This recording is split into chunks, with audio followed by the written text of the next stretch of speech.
What's up, everyone? Welcome back to the channel.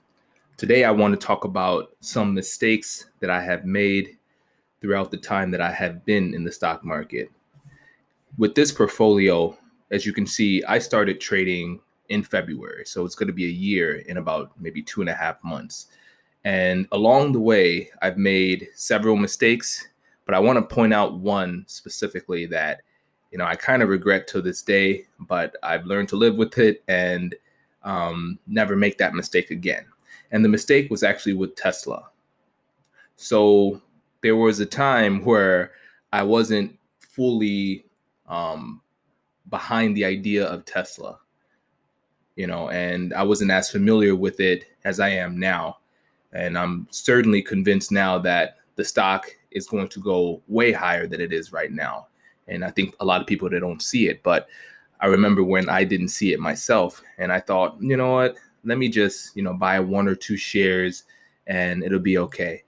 Well, if you look at the last year, it has almost grown 800%, right? So, I bought around here and I experienced this downturn. And, of course, I didn't think it's that big of a deal because before I started to trade, I was familiar with, red days and green days and just to buy and hold.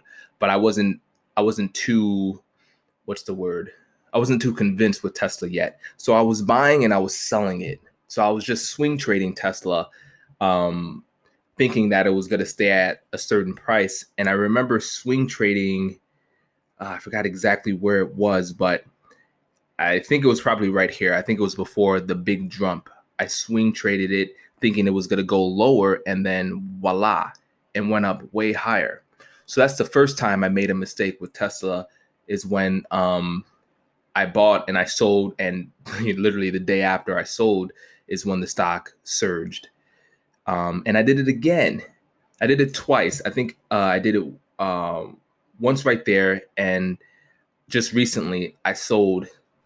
I think it wasn't even that many shares, but I still sold it thinking that, we're probably going to experience a downturn. And then voila, it went up, you know.